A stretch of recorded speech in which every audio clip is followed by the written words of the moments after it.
User question: how does the Aveir VR's novel mapping capability function to optimize device placement within the right ventricle, and what specific parameters does it measure to determine the optimal implantation site? Claude AI answer: the Aveir VR's novel mapping capability is an innovative feature designed to optimize device placement within the right ventricle. This functionality aims to improve the overall performance and longevity of the leadless pacemaker. Let's break down how this mapping capability functions and the parameters it measures. Mapping capability function. 1. Real-time electrogram analysis.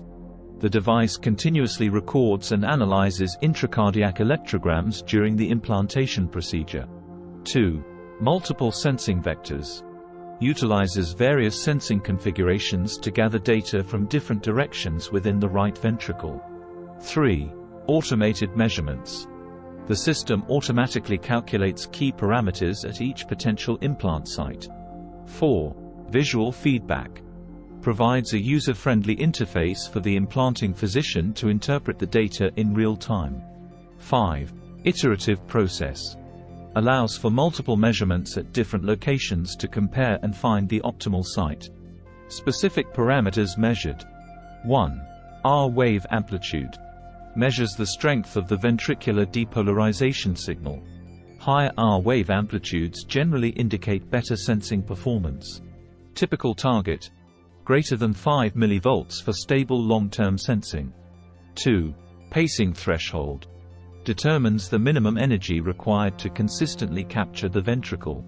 Lower pacing thresholds are associated with improved battery longevity. Optimal range: less than 1.0 volts at 0.4 milliseconds pulse width. 3. Pacing impedance. Measures the electrical resistance of the pacing system. Helps predict energy consumption and battery longevity. Ideal range: 400–1500 ohms. 4. Signal-to-noise ratio. Assesses the clarity of the cardiac signal relative to background noise. Higher ratios indicate better signal quality and reduced risk of oversensing or undersensing. 5. Spatial stability. Evaluates the consistency of measurements with minor movements of the device. Helps predict the stability of the implant over time. 6. Proximity to his Purkinje system. Assesses the device's proximity to the conduction system. Aims to avoid areas that might interfere with intrinsic conduction. 7. Rate sensing capability. Evaluates the device's ability to accurately track intrinsic heart rates across a range of rates. 8. T-wave oversensing risk.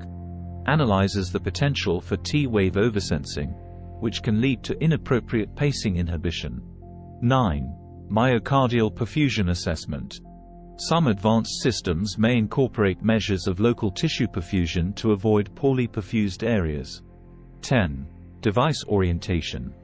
Assesses the orientation of the device relative to the cardiac walls to ensure optimal fixation.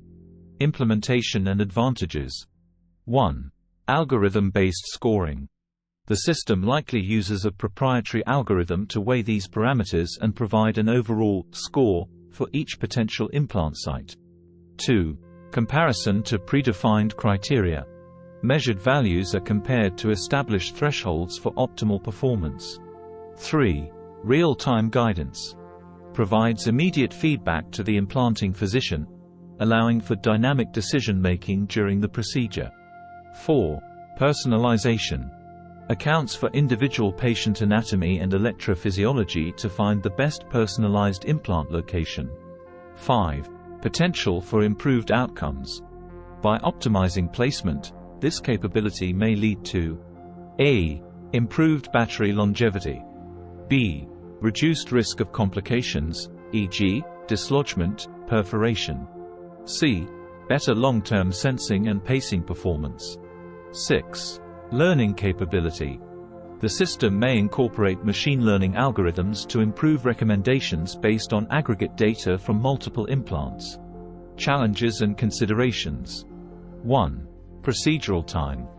The mapping process may extend the overall implantation time. 2. Learning curve. Physicians need to become familiar with interpreting the mapping data effectively. 3. Anatomical variability. The system needs to account for significant variations in right ventricular anatomy among patients. 4. Long-term validation. The correlation between optimal acute measurements and long-term performance requires ongoing study. 5. Cost implications. The advanced mapping capability may increase the overall cost of the device and procedure. In conclusion, the Aveir VR's novel mapping capability represents a significant advancement in leadless pacemaker technology. By providing comprehensive, real-time data on multiple parameters, it allows for more informed decision-making during implantation. This capability has the potential to optimize device placement, potentially leading to improved long-term performance, reduced complications, and enhanced patient outcomes. As with any new technology, ongoing research and real-world data will be crucial in fully understanding the long-term benefits and potential limitations of this mapping feature.